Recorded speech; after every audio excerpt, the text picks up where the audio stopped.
Good evening, everybody, and welcome back to the Scrivenery. Tonight, myself, Trevor Stamper, and my co-host Ed Stanek Greetings. are going to talk about pricing, one of the most verboten topics there can be in third-party publishing. Pricing. What we mean by pricing is how do you set the price for a product, whether that price is $99 or whether it's 99 cents. How do you come up with that number and how do you make it work so it fits your goals? That's our goal for tonight. This is an introduction to the topic. I by no means want people to think that this is the end all be all of this. We are just scratching the surface for those of you third-party publishers out there who don't have an idea of how you get started or what is involved in setting pricing. So we already have one comment in the chat says they have a lot of questions about this. So, great. All right, we will hopefully address those questions as we go along. If you need something elaborated, go ahead and drop that into the chat. Yeah, why is it that I hate Twitch? Sorry. All I right. love Twitch, but I can't get it to work on my phone, which is how I see it when Right. we're live. So I can't see the questions right now. So I'll let you All right. handle that part.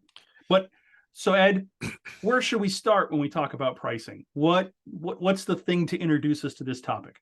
All right. So probably one of the biggest drivers is going to be you as a publisher coming to a conclusion or having a sense of why are you doing this? And what I mean by that is, those of us who are publishers, we have different approaches. We have different drivers behind this process. I know several people who are third-party publishers for DCC who are making it it's their income source. This is what they do. They don't have a conventional job. They publish product, and so some of their drivers related to pricing are going to be very different from someone who's kind of doing it as just as a hobby, as a side thing. So how this kind of plays out, and you could break this down into some different categories. One would be a profit machine, a profit mechanism, whereby you need this to generate a certain amount of income, a certain amount of profit. You have costs that you have laid down, and you not only need to cover those costs, which includes employing yourself, so to speak. You also then need to provide enough profit margin to make this a sustainable business model for you. I have one comment. I do love when they give you the PDF of the book when you buy the real book. That's smart. Oh, I absolutely agree. I do that on all mine. Yeah, that's a great marketing tactic. Right? It is. Yeah. It is. Because it doesn't cost you anything else. It doesn't cost you anything more to do that. And it's very attractive, I think, as a buyer. I certainly, when I'm buying a book, I find that very attractive. Yeah, and just as a side note on that, Ed, there was recently on the DCC Facebook, DCC Rocks, the Facebook group, there was a poll about this just this week. What do you prefer? Do you prefer the PDF? Do you prefer PDF plus print, or do you prefer print and you're happy to get a PDF when it shows up? And so the majority of people who commented on that and entered into the poll preferred the print plus PDF, and most people were like, "Look, I love the way print holds in my hand. That's a thing, but I love the ability of PDF, especially in an age where we have Zoom games and things like this. The ability to copy and paste and stuff like that is let's just be honest. It's almost a necessity if you're a judge. Absolutely, to be able to do that. Yeah, in fact, to the extent that when I sell product in person, for example, at a con, maybe I'm working the Goodman booth, and some of my products sell. I always tell people, look, my email address is on the credits page. You email me a picture of you with the book, I will email you the PDF, because when you're buying it in that kind of context, you're not getting the download. So, yeah. I'm a big believer in that And It- Goodman it- Games does the exact same thing, right? And yeah. so if we as third party publishers have provided them with a PDF for them to give to you, the consumer, and you buy it through Goodman Games, if you buy it online, you're going to automatically show that PDF will show up in your, in your account. But if Mhm. you go to a con and then send them a photo of it, they will give you the PDF as well. And I think maybe something to highlight, we're not going to spend a lot of time on. There's a couple different ways, goals that you might have, but profit here should not be considered a dirty word, right? Absolutely. Right. This is something that you're doing. It doesn't reflect, poorly on you to want to make profit off of the time you spend to produce products. You should get compensated for your creative endeavors, and sometimes that comes in the form of money because we're in a capitalist society. Previously it might come in the form of chickens, and that would be perfectly acceptable in a world of barter for you to, as a skald, tell your story and get a couple chickens, That's right? right. Just as a just as an aside, if you're at my table at a con and you want to trade me food for product, I may very well consider that. Absolutely. Yeah, and that's a wonderful way to help compensate creators. My partner John Olszewski was at Gen Con this year, and he was running For Whom the Bell Trolls, which is our Smoking Worm Monograph One, Volume One, Number One adventure. And two guys showed up, and they were over in the Marriott, the JW Marriott, and they had ordered one appetizer of one of every appetizer from the bar for everybody at the table to share. Right. What? And that was an insane game. They had a blast. And John came back with a goodie bag. Actually, he was like, I couldn't even eat this. And they just left it. So here, you can have these wings. So there I am at like late at night in the hotel. And John shows up with a goodie bag of food because they'd all run out of like stomach space. So, Nice. yeah. Yeah. All right. So category number 2, maybe for some people, a thing that you're working on, a publication that you're working on, is a passion project. You're doing it because either you are so extraordinarily interested in this topic. You've always been fascinated by XYZ, and you use this a lot in your game, and by golly, you really want to put out a publication about it to share your love with other people. And so for someone in that situation, you know, yeah, it's you have expenses that you're covering, but maybe for you, how much money you make on it isn't as big a deal as if you were making your living off of this. In fact, there may even be cases where you're willing to do it at breaking even or some extent of a loss rather. And you would just need to come to the conclusion of, well, what is the extent that I'm comfortable with and can manage to do in terms of absorbing some kind of a loss for it, or if I'm just breaking even. And then the final category would be the cross between the two. And I think this is probably where most of the non-professional, so to speak, third-party publishers fall into, would be the not at a loss category. And that is, I want to turn a bit of a profit on it. Among other things, having some profit that's left after my product has sold, especially that initial bubble, that helps fund future projects. That puts me in a position where my future projects can be a little bit better. Maybe I can afford better artwork because of the income that I've brought in on my previous projects. That's certainly been something that has been a model that I've used. So in this case, you're simply looking to, you calculate and you figure out, well, what are my costs? What do I need to cover, or what do I need to bring in to cover those? And then have some certain amount above that, like Trevor said, addresses your time and your investment, because quite frankly, your time is not worthless. And also then something that can provide you with a little bit of a cash reserve to roll over into your next project to do some advanced work in terms of artwork, in terms of contributions from other authors, etc. Yeah, this is also not this is not a crime to be in the not profit category, right?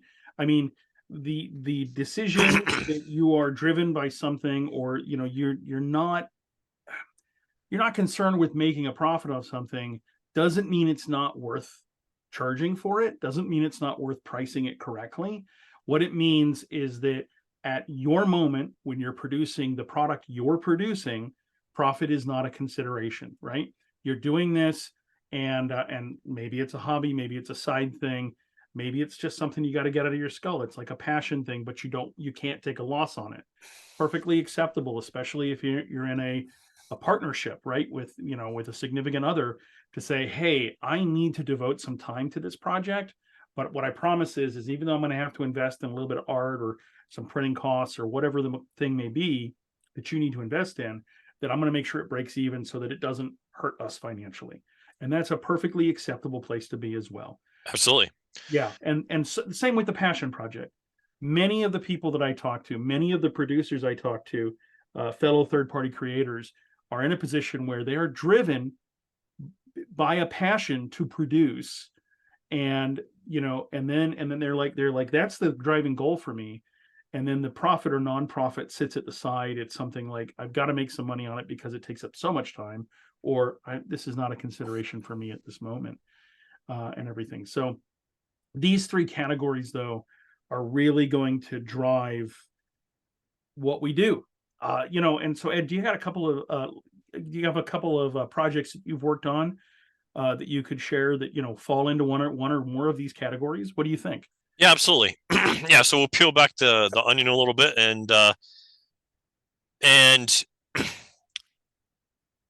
so I'll say that, well, okay, none of mine fall into the full-time job, Yeah, because this has always been a side gig for me. I anticipate it will remain that way for the foreseeable future.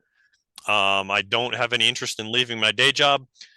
This has been something that I do kind of for fun, but also, like, it is important to me that that I clear enough from each one that I can make the next one a little bit better by that investment. So um, the majority uh, my of my publications so far really would fall into the third category we talked about, where I want to not just cover my costs. I want to have some left over that helps to invest in the ongoing process as I go forward, and that has really helped me to, um, uh, quite frankly, to be in a position of to get some better or some consistent artwork with each cover. For example, I've settled on a cover artist that I am just super pleased with, and I like being in a position when I come to a new project, being able to say to her, "All right, I'm ready for you to start on this next cover. I've got the money in reserve sitting there from previous project." The one that we've done that has been really an exception to this categorization. We did have the one book that we did that was Kingdoms of Africa. yeah, That one fell very much into the passion project category, from the standpoint that um, we really wanted to bring in contributions from people who actually were living in the culture related to the environment we're talking about. So we had an African author who contributed um, a fair bit of, in fact, a majority of the write-ups for some of the different regions. We had a couple of African artists that really gave a feel to it, that because it was the history that they grew up with and so forth. And because of the additional outside resources that we were using, particularly having a writer who was doing a good chunk of the writing, that really substantially increased our cost on that book and put us into a position where it makes it difficult to break even on that one without pricing it at a point that's above where I want it to be for the market. But we felt like that's the approach that we wanted to take with it. We felt like it was a book that we wanted to have out there, that there wasn't something in that space. And so that definitely fell into the passion category for us. When I say us, I mean my wife and I. But the majority of the books have been, for me, have been in the category of just making enough profit so as to be able to sustain this process. Sure, sure. We have a question. That's right. I was just about to deal with that. You want to go ahead and read it? Sure. How do you deal with raising the price? It started as a passion project. I made the price just in cost, but now that I'm doing more cons, I've noticed I'm underpriced, but I'm afraid to increase the price, I'll lose sales. So I'm sure as our conversation goes along, we'll talk a little bit more about market forces. So we could get into the part of it a little bit later, but I would say in general, if you're finding that compared to other things that are in your space that you're under that, I don't think you're going to be losing sales. I think that, and you want to, in that evaluation, you want to look at, the size of it. If it's a big difference between 30 pages and 140 pages. But the quality, the presentation, how does it look? Does it look very professional? The art is nice and so forth. But I think that it's not going to have the drag kind of impact that you're worried it might. What do you think, Trevor? Well, I totally agree with you. And as a matter of fact, I have done this myself.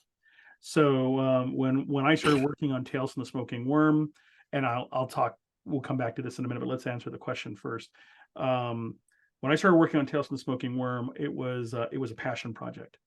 It has since shifted, but at that time, we priced our zine at about $15. That was what we sold it for, and that was for a 60-page zine. That's a lot of book for $15.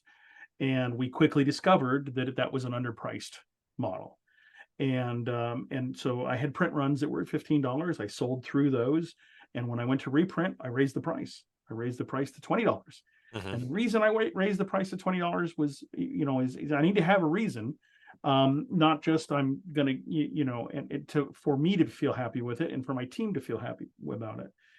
We did an evaluation of our expenditures and how much it cost us, and realized that we were losing money basically at the $15.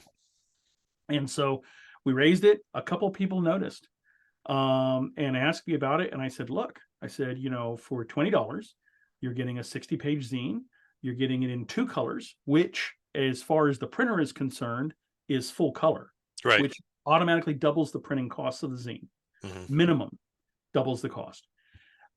You're getting a larger zine than most people in my size category provide. But, at the time, 32 to 40 to 48 pages was considered large, and they were charging, $15. And I said, so, if you compare it to the rest of the work, and we also hire very good artists who do very good work. Everything about this zine is top notch. And if you just look at the reviews, people's comments, you'll see that some of these articles they gladly pay $20 for, just for one article. I find that if you feel you need to justify a price increase, you need to put together simply an explanation as to why you've done it, and be honest about it with the customers. And you might lose some customers. Very early in my in my time on Smoking Wyrm, we run Kickstarters, and we'd gotten through about 2 or 3 Kickstarters. We were charging a certain amount for PDFs, for the PDF only option, and we decided to drop the price on older PDFs and make and because we were working towards a bundle deal. And actually, it was a model that I picked up from a guy named Phil Reed, who's just famous. I think he's done about 18 Kickstarters this year. As a matter of fact, he just left his full-time job in order to focus on his own creative productions, because he's so passionate about it. And one of the things that Phil does is he always makes the PDF deal worth just bonkers value, right? Mm-hmm. And so we were working towards that. We didn't have enough product yet, but we'd reduced the price to kind of allow that to happen. And I had one person who was very angry and wrote me a very angry message through Kickstarter and everything. It was private, but thankfully it wasn't on the public comment section.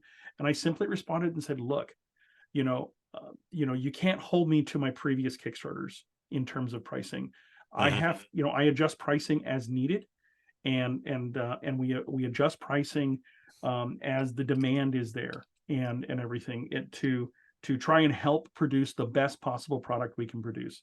And it's our thinking right now that making the PDF back issues a bundle and making them individually cheaper, because you're getting 2 or 3 copies at a time, is a great way to attract new customers.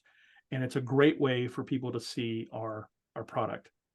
And I'm like, and I understand that you bought a single issue at more money and now you're angry about that. But this is how things happen. And, you should just be, I'm like, I'm grateful that you supported us at a time when you did, and you love the product. You've told me that.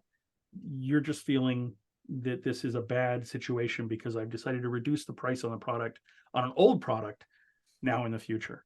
Well, which frankly, that's not that unusual of a thing to happen. You talk video games, for example. You want to you get a game for your game device or whatever. Yeah, it's not unusual for the 5-year-old game to drop off in price, and sometimes people wait for the price to go down before they buy, or this new phone that comes out another 5 years from now, it's going to be a lot cheaper because the new models are coming out. exactly. I don't see that as something that anyone should find shocking. No, and you present some examples that are perfect examples in our capitalist economy. You could right now, and my parents do, use an iPhone 6, whereas the iPhone 15 was just released, right? And that iPhone 6 still works really well. Put a new battery in it, and it works well. It's in their price range, which was cheap because I gave them one. That's great. Those things get reused, and it's wonderful that we're able to actually bundle these things in PDF and sell them at a discount, so people get their eyes on a lot of variety. I just think it's a win-win situation. And so, but sometimes customers, they're communicating with you. You need to respect that. And you need to explain to them in honest terms, I hear what you're saying, but here's my viewpoint as to why I did what I did. And then you need to walk away from it. I don't want to get bogged down in this conversation about changing prices, because we have actually like 3 pages of show notes for today. Right. So let's move on. Yeah. So we're going to move on for now. Durthan, I'm glad that it says, looks like in the comments you're saying that, hey, that really helped. And it's wonderful that we were able to help you work through this conundrum. Don't be afraid to price what you think you need to price at a given moment. What the focus of our show today is about is, how do you come to that conclusion reasonably? And I'm here to tell you, and I believe Ed also would agree with me with this. When I started trying to figure out pricing, I didn't know how to do it. There's no blueprint. There's no notes. I'm not a marketing major, and I'm not a business major. I was a scientist. And so, I took a lot of biology and a lot of anthropology and stuff like that in college. So this was kind of me trying to figure it out on my own.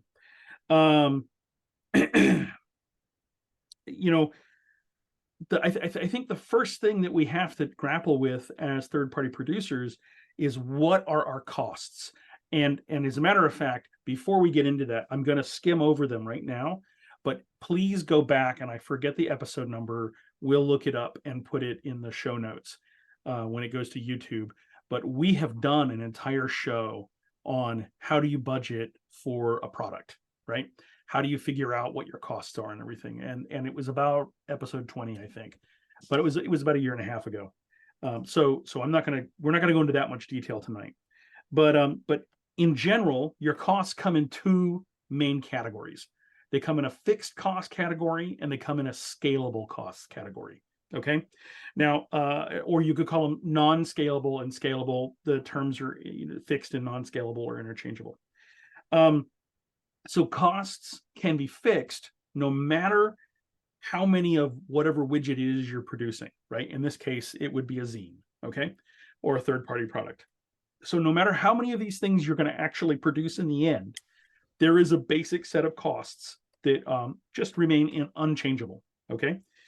Fixed costs. Examples of these include, if you need to pay a writer, you're usually paying them based on a fixed word count salary. On the flip side of that, you could count that as a scalable cost if you were paying them fixed value that was much less plus a royalty payment. Okay, royalty based on sales or profits or something like that. That would then become a scalable option.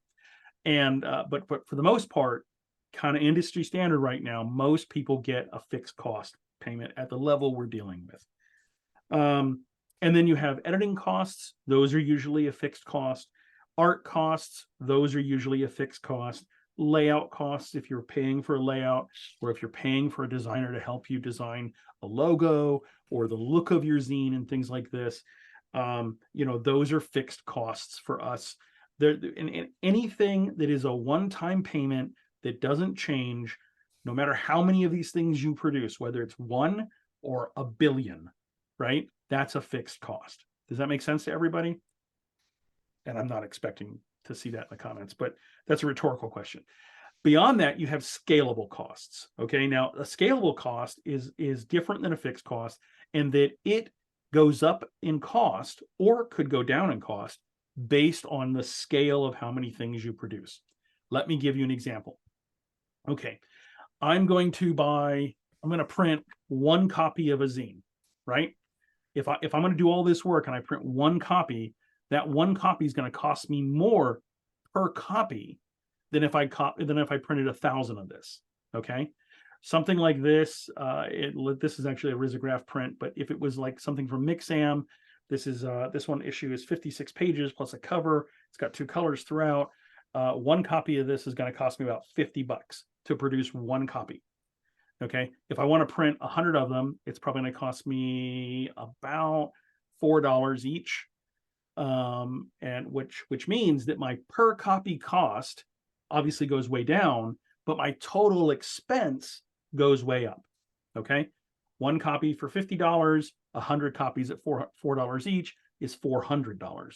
So do you see how the things scaled? While your cost per unit goes down, your total costs scale up. Okay, this is really important, and it's the reason why volume drives sales.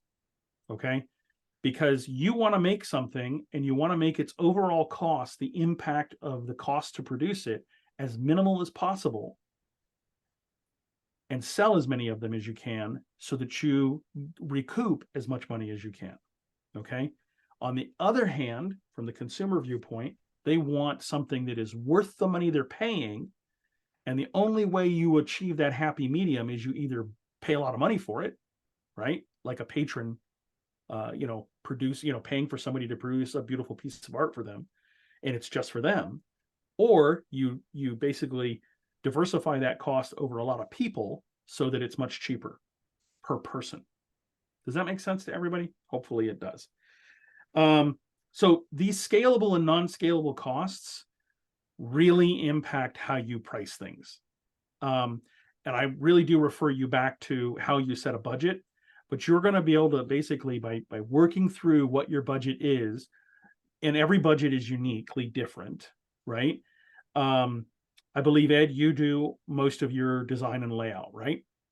I do all of it, yeah. Yeah, right. I actually pay someone to do it. Why do I pay someone to do it? Well, I've actually been using, InDesign and the predecessor PageMaker for about 30 years, non-professionally, just as it's something I'm interested in. But I only have so much time, and I have a hard enough time getting my time devoted to writing. If I was doing all of the layout and design, it would slow me down considerably. So I hire somebody to help me, and it speeds the process up. You build a team, and your team is there. It should help speed the process up and make it more doable and make it look better. If it doesn't, you've built your team wrong.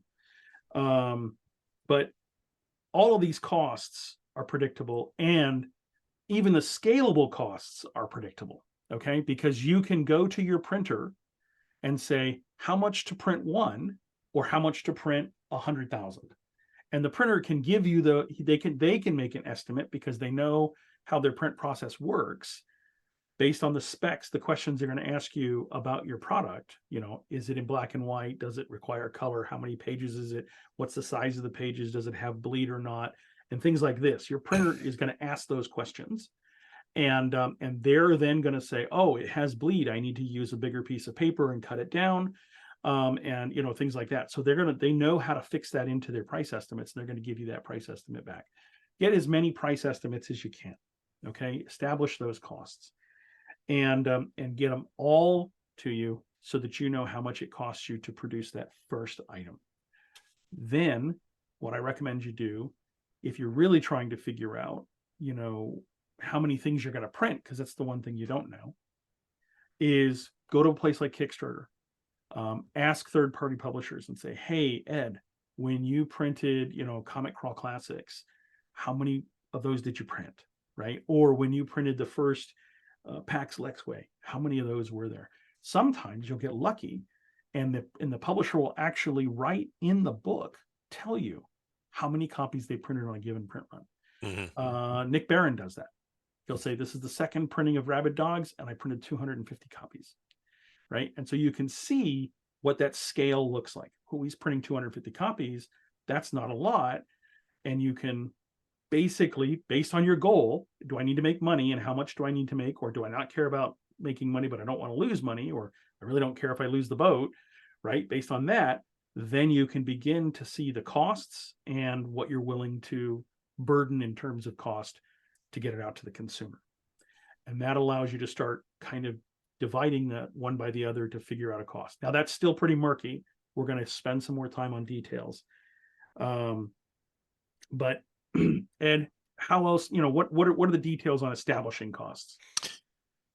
Right. So some of this, as you go on through this process, after you've done a few, of course, you'll have a feel for it. You'll have kind of an intuitive sense that you can guesstimate for upcoming projects. But early on in this process, certainly, you need to do a little bit of legwork to find these things out.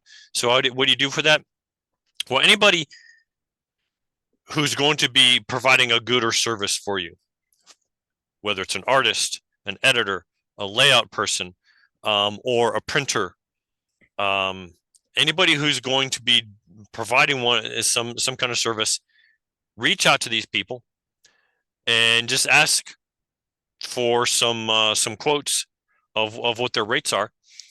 And in that evaluation, you're going to have to come to an appraisal of what am I going to need to outsource, because for different people that those will be different services. For example, my wife is working on an adventure publishing one that she's run at Gen Con, and she's actually a pretty good artist, so she's going to do all of her own artwork.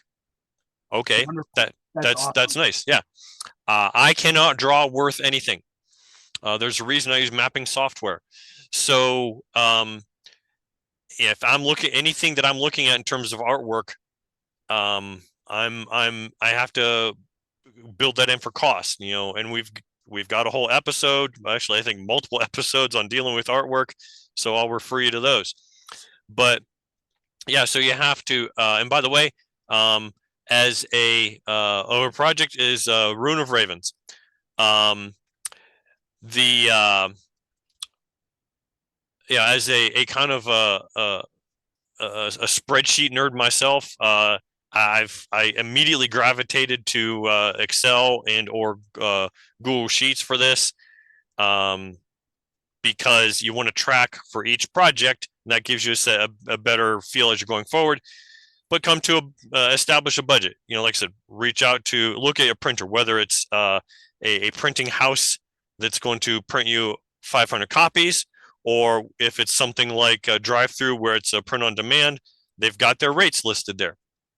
Find some artists or some editors or whatever whose work you like, and just reach out to them and say, for an artist, hey, what are your commission rates?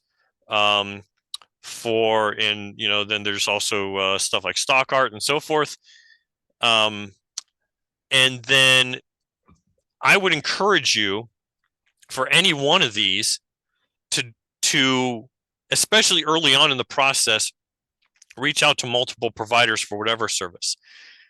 Like I said, I have now settled on a specific cover artist who I will probably use for every publication going forward.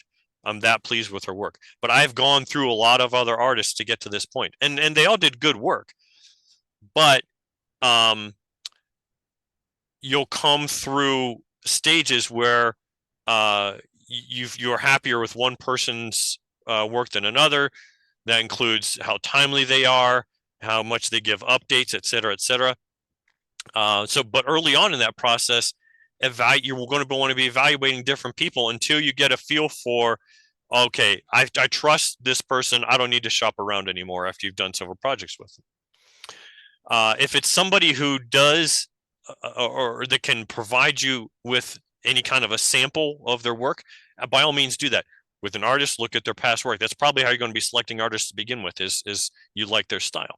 With an editor, with a layout person, ask to see some of the things that they've worked on before, especially layout. I think that's an underappreciated skill set. And so find someone who can, or who when you're talking with someone or other, ask for, hey, can I see something that you've done layout work on before? And that'll give you a feel for, hey, how sharp and professional does their work look? Yeah. Tim Satley just made a comment that I think is really worth focusing on for a moment. He said, ask for a flat rate per piece on artwork. Oh, right? Absolutely. Like too many have gone hourly, and I have no idea how long it actually takes them to draw. And this is a good point, right? I mean, one of the things I do is when I'm working on a project, like right now, I'm actually outlining Tales from the Smoking Worm 9, and I'm about to have a meeting tomorrow morning with my art director, who's also my layout person, and we're going to go through Tales from Smoking Worm 9, and we're going to ask ourselves some questions, and it's going to be, one of them is going to be about art, and it's going to be, how many pieces of art do we need for this given article or for that given article, and who would we like to have do that art? Because we've worked with about a dozen artists now, and so we can pick and choose to find an artist who is well suited for the topic that we want to produce, or that we're writing about, and all of that negotiation happens ahead of time, right? Well in advance of us going to Kickstarter, we'll actually have the rates worked out per piece of art that needs to be done, and how many pieces of art a given artist is producing. And now there will always be some kind of strange disruption. This last issue 8, we had an artist who suddenly couldn't do a major piece of art. It was a 2-page spread. And at the last minute, they told us, and we had to swap to a different artist. We're not talking about that, right? You need to be aware that those things happen and not let them fluster you and overwhelm you. But let the artist tell you, this is how much I'm going to charge you for this, and have them provide an example of what that art should look like. Not the finished piece, but in general, here's an example of the style I'm going to draw it in. Does it have lots of shadows and shading? Is it just line art? Is it in color? Right, here's a character sheet that we've been producing for a class, or is it just in black and white? Right. All of these things are really important touchstones for that conversation to have, so you can get and establish the price that you feel is fair for the work and that they're doing, and that they feel they're getting compensated fairly for it too.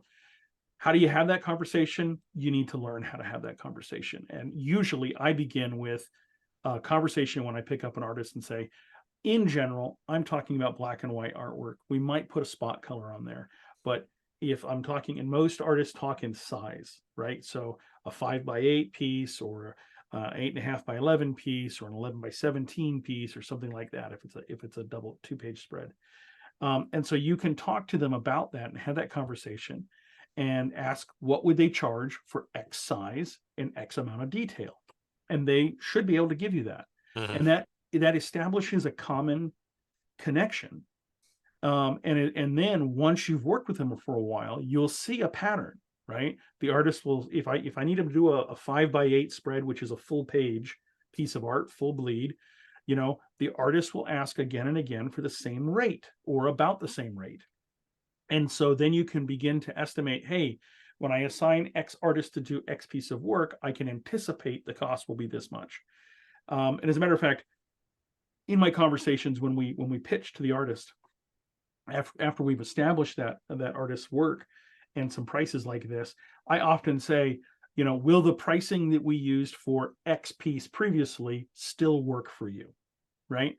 And if they say yes, I go ahead and generate a work order and get that to them as fast as I can, so that we're understanding exactly what they're producing, how they're producing it, when they have to produce it by, how they're getting compensated, when they're getting compensated, and all these particulars that are super important for everybody. Well, yeah, I think it's important to, since you talk about that expectation going into the future projects, uh, you'll have a good feel if you've worked with the person before. Yeah. But I agree, before each project, at the beginning of it, say, hey, I just want to get an update on your rate, because there is such thing as inflation. You Yep. know, as 3 years go by that you've been working with the person, they may need to increase their rates. That's just how life goes. So that's certainly something to, that don't make assumptions. So check on these things. Um, and to the point that, as TSAT's mentioned, I wouldn't make an hourly arrangement on any service, not just artwork. Make every, for other things like editing and layout, base it on per page. For a writer, base it on per word. Base it on things that you can very easily predict and know what the scope is, because even when we're talking time, I mean, even if you're an artist, different artists spend different amount of time doing artwork. So it doesn't matter what the service is. I wouldn't do anything based on time. Do it based on a predictable quantity that you can, that's a scale that you know how to Absolutely. identify. I completely agree with you, Ed. And again, just be polite and keep an open conversation, right? Communication is your most important ally here, and everything. So you've evaluated how much everybody else is going to cost, and one of the things I want to highlight here is you need to take into consideration your time too, especially if this is a for-profit, or at least a not-profit type of project. If it's a passion project, you're going to put in as much time as you need to put in, and that's just understood. But if you're trying to make money, if you're actually wanting to do this as a job, right, as a career, or something that you need to be remunerated for, you need to evaluate how much time are you, as the creator or the coordinator, or whatever term you want to use for yourself, how much are you going to get remunerated for? How many hours are you truly putting into this? Your time is worth money, because without you, the person who drives the project never happens, right? So this sort of depends on whether you're just a coordinator. You're actually the person who's saying, like an editor in chief, I'm making sure that my writer's right, and my artist art, and my layouts and things like this, right? And everything gets done according to a schedule, but I'm not actually doing any of the things. I'm just coordinating them. That's a different type of work than if you're actively writing, or you're actively doing the artwork, or you're actively doing the layout. More of your time and effort is going to go into those types of things. Realize that time is money, and don't short sell yourself. Okay. You still need to make sure that everybody feels good at the end of the day when you finish the project. And so, yeah, all of these things are really important. Oh, and one thing to also mention is, this idea of your time is money becomes especially important if you are investing in the art of creation in terms of physical creation and everything. Part of one of the things that people are funding on Kickstarter when they support my projects is me exploring traditional production methods, reviving antique devices and things like this, so that I can, continue to create in the way and the mode I want to create. That's what that process is for. And so, that type of thing may not be your cup of tea, and that's perfectly acceptable, but you should acknowledge the effort that goes into the people who do spend all that time on that. So we've talked about evaluating your prices. We've talked about your goals.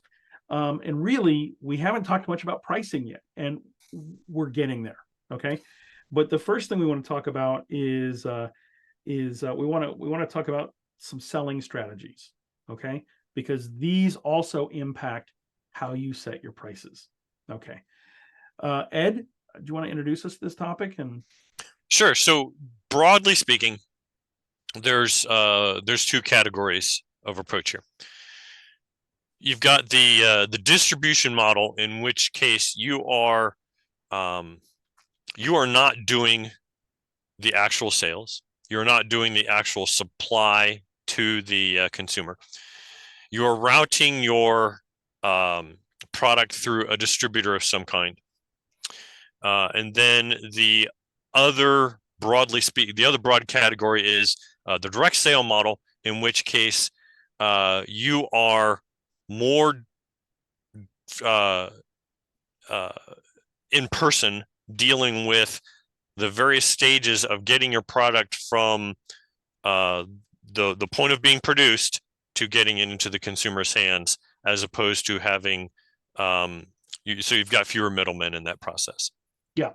So why don't you dive into the distribution model for us? So let's talk about what distribution is, right? Because distribution drives a lot of the market that we deal with, whether you're a comic book fan or whether you frequent your favorite local gaming store every weekend and hang out there. Those types of venues, those types of specialty shops work on a distribution model. And the reason they do is that the people who run your favorite local gaming store don't have the bandwidth to individually communicate with every company that produces a piece of product.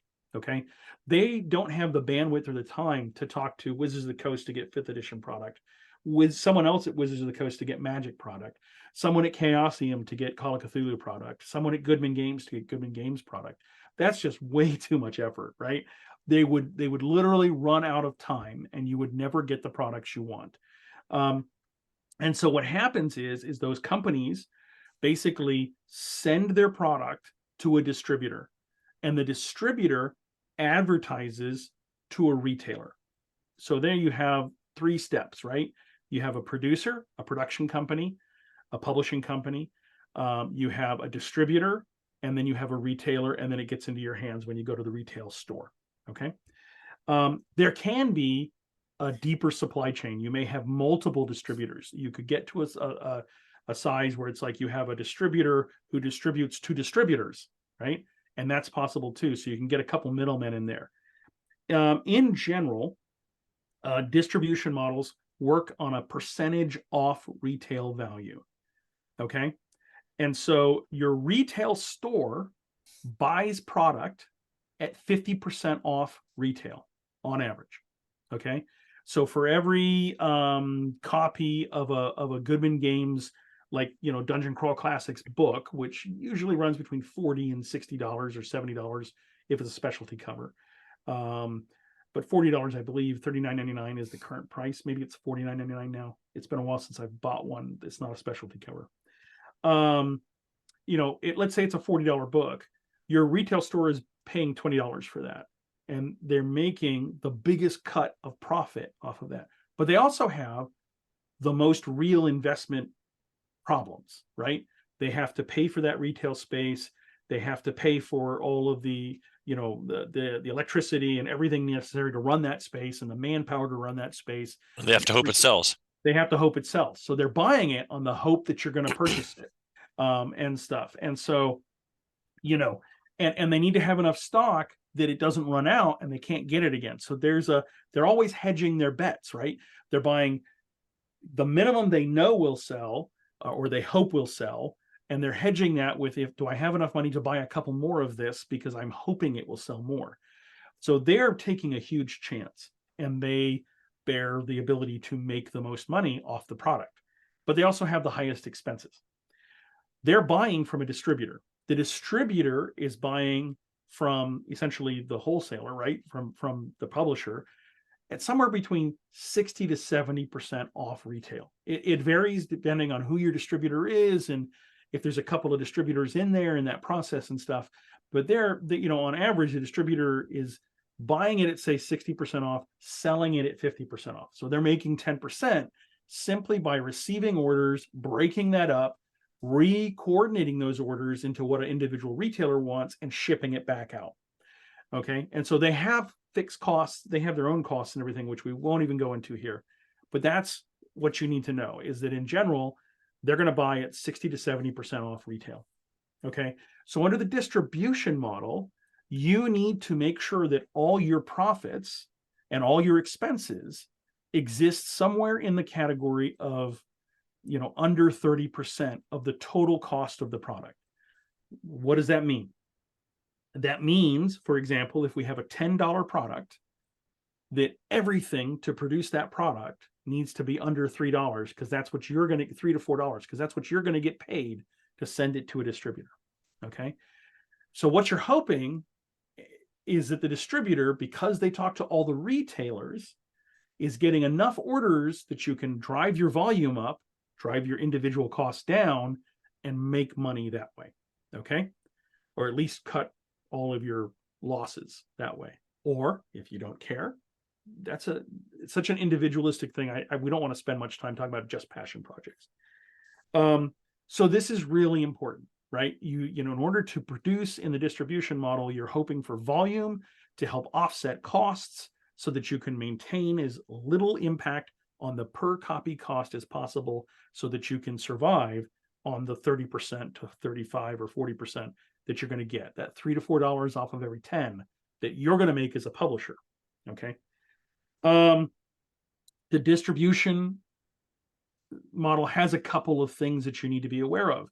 It works in a cycle, and its cycle is it is basically something that goes ahead in time, right? So on month 1, you make the distributor aware that you've got a product coming, basically in 3 months. You give them all the details. If you can, you give them photos of what it's looking like, hopefully at a minimum just the cover, and you tell them what the product is going to entail and everything. So you need to plan ahead. They're going to put that into some kind of advertisement, and they're going to send it to retailers, and retailers are going to sit there and they're going to go through that while they're working, and they're going to say, oh, I want 5 of this, and I want 6 of that, and I want none of that, and so on and so forth. They're going to send their orders back between months 2 and 3 to the distributor. Okay. The distributor is going to then accumulate all those orders. They're going to communicate back to you, the publisher, and they're going to say, we need X number of this product. And your agreement is that once they communicate that to you, you're going to have it on a specific time schedule, like on the 4th month, right? So 4 months into this process, you're going to need to deliver that product to the distributor in the quantity they need. So what that means is that you're working well ahead of schedule, and you need to be able to predict your prices pretty well, your costs pretty well, so that you can then predict what you should charge for this. And of course, there are market forces and things that are well beyond the scope of an introduction to pricing that could be involved here. At the end of the day, what you need to know is that your piece of that pie is between 30 and 40%. Bet on 30, great if it's 40, right? And you need to produce something under that price model. If you can't produce something under that price model, you need to raise your prices, right? And if you raise your prices, obviously, as some people have said, sometimes your sales may suffer because of that, or they may suffer completely because of that. No one may want it. you will only find that out through experience and marketing and test markets and things like that, which is, again, more advanced than what we're talking about today. Today, we're just kind of introducing you to the ideas. And what I really recommend is that you talk to your fellow third-party publishers to figure out how to do things. But this will give you some kind of, baseline knowledge of what you're talking about. So that's the distribution model. Do we have any questions about that at all? Nope. Good. Okay. So from there is another model that Ed introduced, and that's the kind of a direct sale model. Ed, do you want to talk about the direct sale model? Sure. So both of these models have upsides and downsides, advantage, disadvantage. So one of the advantages of the direct sale model, well, so this you might look at it as an advantage, you might look at it as a disadvantage, but I'll call it a characteristic. Yeah. Generally, you're talking about a significantly smaller volume. Not necessarily, but I think generally that's going to be the case. If you're dealing with distributors, they're probably going to have minimums that you need to be able to supply us, or we're not going to be interested in dealing with your product unless we're talking about 500 copies, 1,000 copies, or whatever, because it's not worth their time otherwise. When you're talking direct sale, your direct sale rather, your scale tends to come way down. You may find that a plus, you may find that a disadvantage. Me personally, I'm dealing in that smaller scale. I'm dealing in the direct sale model. So how does this play out? So one of the advantages is you're cutting out some of the middlemen, so you are going to be keeping a higher percentage of your profits. Well, how does that happen? Maybe, for example, you go directly to friendly local game stores and you say, hey, I've got this publication. How'd you like to buy it to sell in your store? All right, they buy it at 50% of retail price. Your profit then is you're getting 50% as opposed to, say, 30%. All right, so now I can afford more costs and still be turning a profit. What that means, though, is there's more of a role that you have to be playing in terms of getting those sales to happen. Maybe that means you're actually literally pounding the doors, going to local game stores, get some of these things sold. Maybe it means you're even going to the extent of buying a booth, a vendor booth at some of your smaller regional cons. Probably not at something like Origins or Gen Con, but maybe if you're ambitious enough, you can do that. I have a friend who he's doing that. Yeah, Gaming Honors does that all the time, and okay, hat is off to those. Outstanding. All right.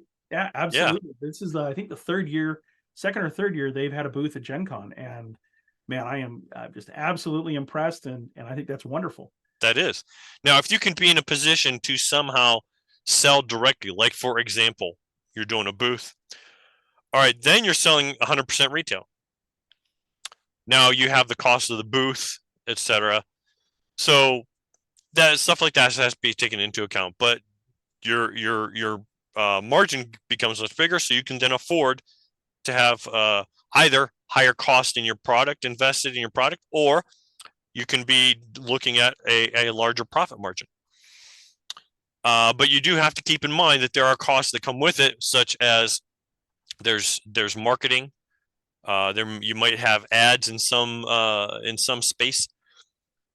There are also certain venues or tools that, in a sense, are kind of a midpoint on this. They're not a distributor model, certainly, but they're not exactly direct in the sense that you're not out there physically handing the book to people. And that is various online platforms. For example, you got Kickstarter, handles marketing to some extent, and they as well as various other venues do your e-commerce for you, which is a real plus, and meaning that they're taking payments for you. You've got sites like Drive-Thru RPG. Our last episode, we went into deep dive on using Drive-Thru RPG, but just real in brief. So this is a site where you can be selling your books. In their case, it's print on demand. So a little bit of the marketing, a little bit of the advertising is done by them. The printing is and distribution, or printing and fulfillment rather, is done by them. The e-commerce is done by them. They're in that case, you are getting, depending on which approach you take with selling through them, you're getting either 65 or 70% of retail. So significantly higher than a distributor route. But again, your volumes tend to be substantially less. There's BackerKit, which is, has a number of different facets to it. You've got marketing that comes from them. They have various tools that they're providing for you in terms of data examining, and likewise these other sites too, Kickstarter and Drive-Thru, they all have these tools where you can examine, parse your data from your sales. And likewise, BackerKit also handles e-commerce for you, and that's a real big plus. And each of these, again, you're tending to be at not especially Drive-Thru, for example, is print on demand. So that's an approach that is designed more around smaller volumes. But you could, if you're trying to come up with, well, where do I want my price to be? Okay, well, here's my cost.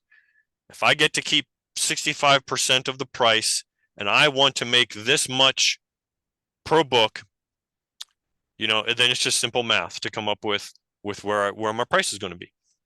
Yeah, and I think a really good test of that is then, in like-minded products, does my price fall within their range? Right. Maybe it could be a little higher, could be a little lower, but am I in the ballpark of like-minded products? By like-minded, I mean with the same features, right? Are they black and white? Do they have color? Things like that. Commando. Yeah, it's just like real estate. Location. Look for comparables. Yeah. Products that are similar to yours in terms of quality, and like you say that, we're talking black and white or we're talking color, in terms of size, number of words, pages, or whatever, in the same space. And so something that and so by that, an adventure for DCC, and that is 40 pages, 20 pages, whatever.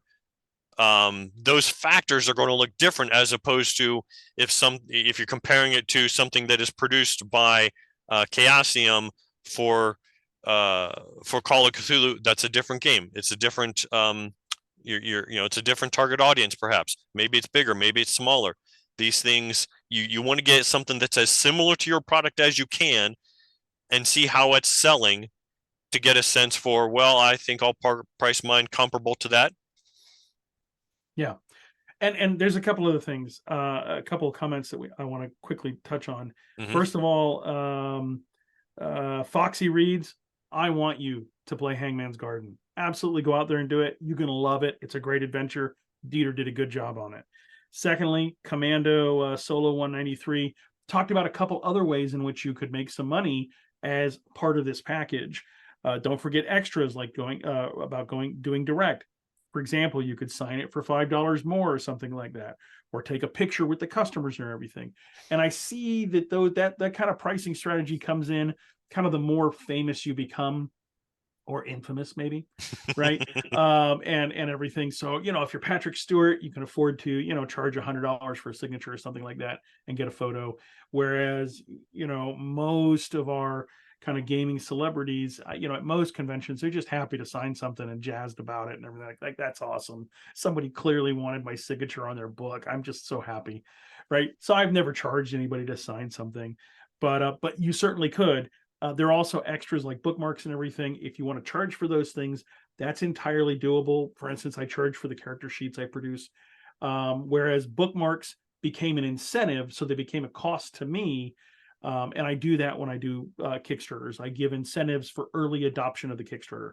You jump in the first 48 hours because the algorithm is kind of driven by that first 48 hours of sales. and I want to make sure that I'm definitely going to make the money I need to make the product happen. I'm going to give a little incentive. Sometimes it's a bookmark, sometimes it's a drink coaster, right? All those things are pretty cool. I do then later sell them for people who missed the first 48 hours and still want it. Sure, I'll sell you a copy of it. So those are other things you can work out too.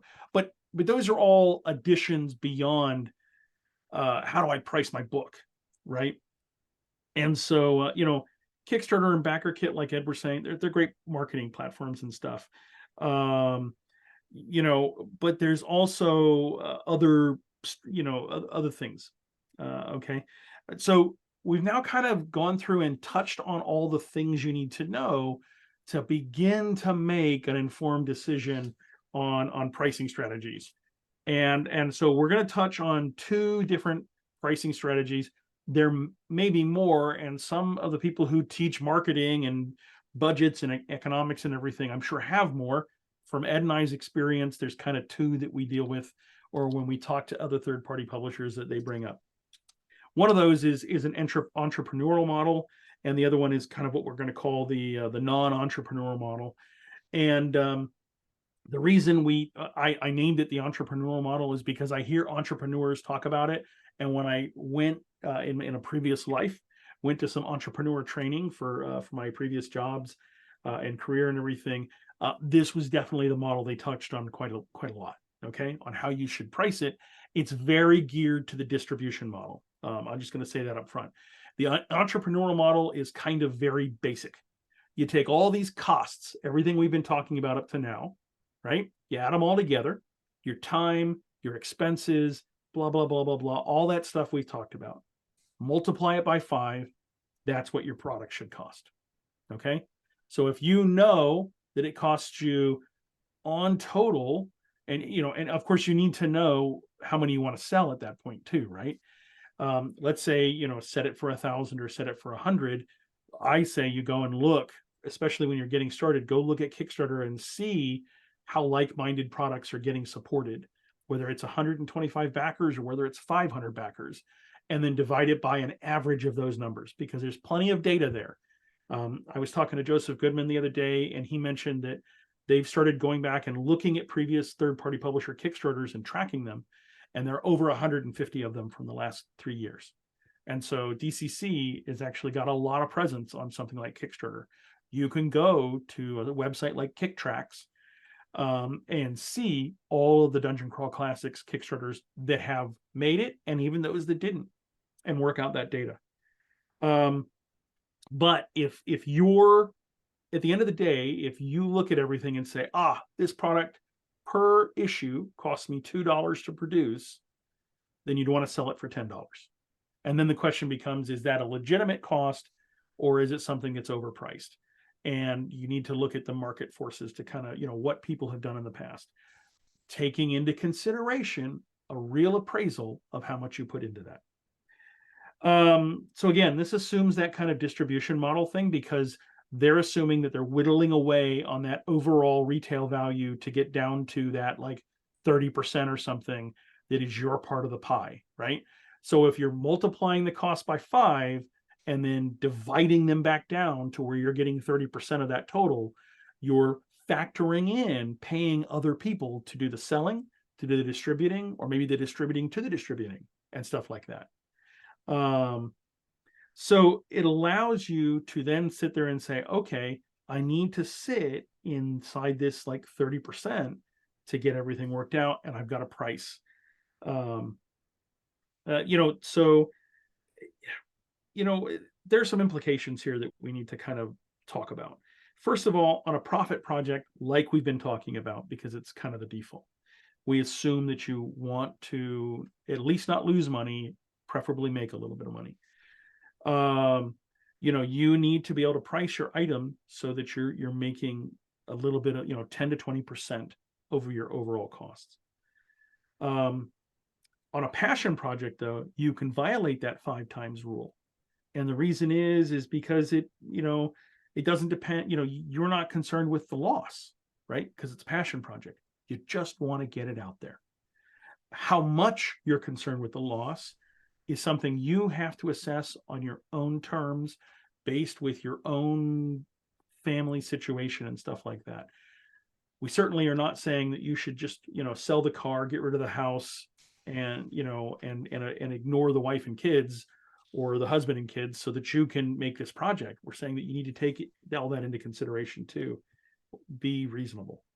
And then on the not lost side of the project, you can, if it's a $10 item and you don't need to make the money, right? You don't care about the profit.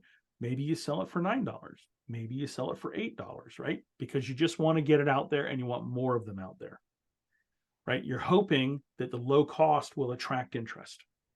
There are historical precedents for these types of models. Let me give you a couple of company names. Judges Guild was known for very cheap products, but in the end, some of those products are recognized as some of the highest quality writing that has been around.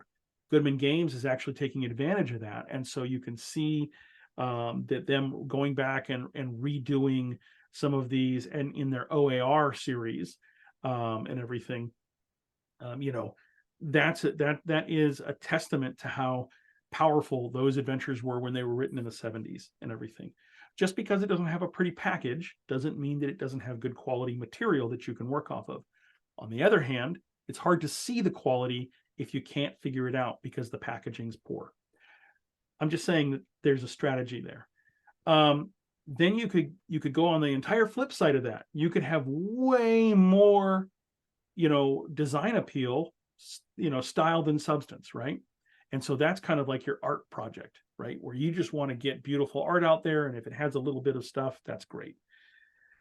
Commando Solo 193. Don't forget to factor in storage costs. You're absolutely right. If you buy 5,000 of something, you need to figure out where to store 4,800 of it. Okay. And I can tell you, because I've just spent a couple of days shuffling around product, that you're going to want some shelves, heavy ones. They can hold a lot of weight, and 200 products, 200 of something weighs about 60 pounds, right? Of an average like zine of Smoking Wyrm, and they take up quite a bit of space. And if you've got 5 or 10 products or 15 out there, that's a whole dedicated space to storage. Yeah, good point. It's something we haven't even talked about here, but you may need to pay to store your product if you don't have room in your own house, or you care to have space in your house. So just realize that that in the distribution model and the entrepreneurial setup, that the margin for profit is actually really small when you usually factor in your costs, unless you become wildly successful. Most of us sell between 100 to 500 of our products over a couple of years' time, right? I think my Kickstarters usually sell about 250 to 300 physical books of a new book. And then over a year or two, I sell every year about 150 to 200 of that same book, and everything. And I have heard similar stories from folks like Nick Barron at Breaker Press Games. I've never talked about distribution and print runs and everything with like Levi Combs, but it would be an interesting conversation to have, and stuff like that. But other people, have told me kind of similar stories. So that means that, if I'm going to buy 400 or something, like I said, I'm going to expect to store at least half of it for a long time, and maybe more. And then I'm going to have to go to a new print run. And so then you have to factor, because you're doing multiple print runs, they cost more money. There's a whole nother topic there. But that's kind of the entrepreneurial model, the 5 times cost model. Now, there's another non-entrepreneurial model. Ed, you want to talk about that? Sure. So, with the non-entrepreneurial model, this is the approach where you are not you perhaps don't need the same scope of margin, because this is not your business, so to speak. And that kind of frees you up in a certain sense because you just need to be, you just need to cover your costs. You just need to be some percentage that you decide upon is a reasonable percent that you want to be above where your costs are. Now, again, you do have to have some reasonable expectation of what your volumes are going to be, and so you can figure out how your fixed costs are going to play out. And just as an aside, my numbers have been fairly similar to those that Trevor has said. And so if you want some kind of a sense of how many are likely to sell, yeah, 150 to 200 maybe in the first year or so, and then maybe 100 or so per year after that, and that can at least give you a ballpark. And so with this model, with the non-entrepreneur model, maybe your pricing is looking more heavily at things like market example. Well, as long as I am in the same range as some of these similar products, or quite frankly, I've had a number of people who have told me that they kind of expected mine to be a little bit higher. With some of them, I just want to get them out to people. I want to cover my costs. I want people to enjoy them.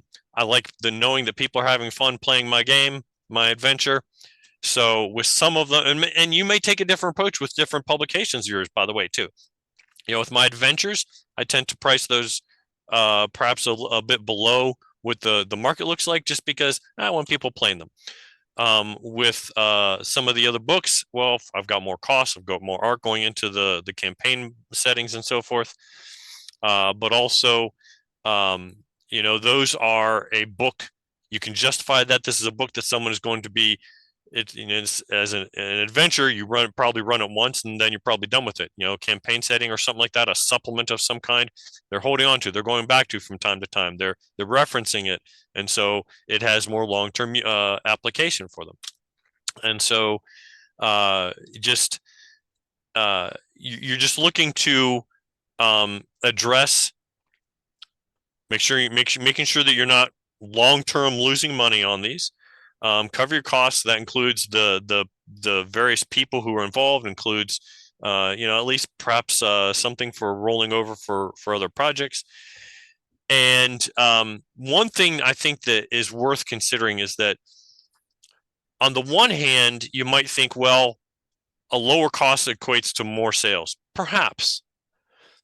But there is also a certain philosophy that if someone sees a product, like say it's an adventure module, and they see that it's a print product and they see it's priced at $3, they might just immediately assume that it's probably not very good. Yeah. Because if that's the selling point, then golly, maybe the quality isn't that great. So I would caution you against going too low, just because you might give an impression about your product that isn't the impression that you want to get.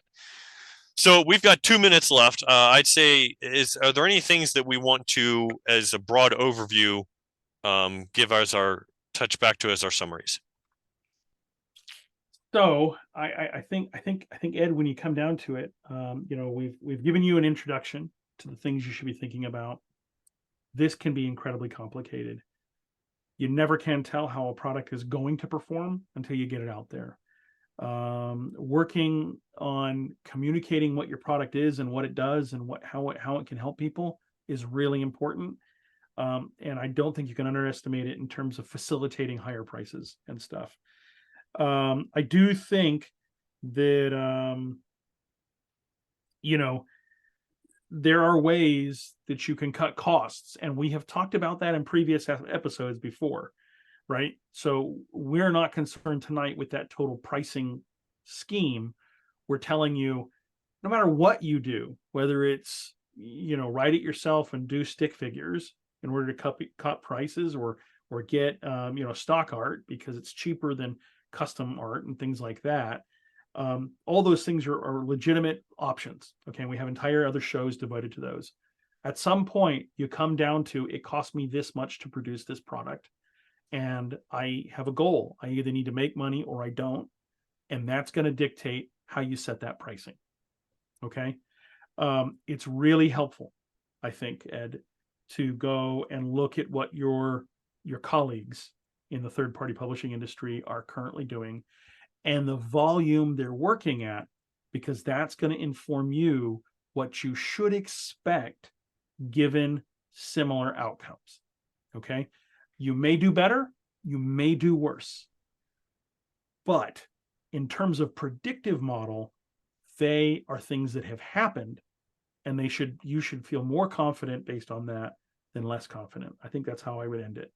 That's right. How about you? And there's way more we could talk about in this topic. This was only meant as an introduction, and we've gotten like way more comments than we ever get live. Right. So thank you, viewers. This is great. It tells us that there is a lot of interest in this. And some of you, we haven't read all your comments because we're running out of time. And there's more we could dive into. And please reference our previous episodes on pricing, or not on pricing, but on budgeting for many. It'll tie in with many of the comments. But Ed, do you have a closing word to close us out here? Yeah, my summary would be look at comparables. Yeah. Other products that are out there as similar to yours as you can.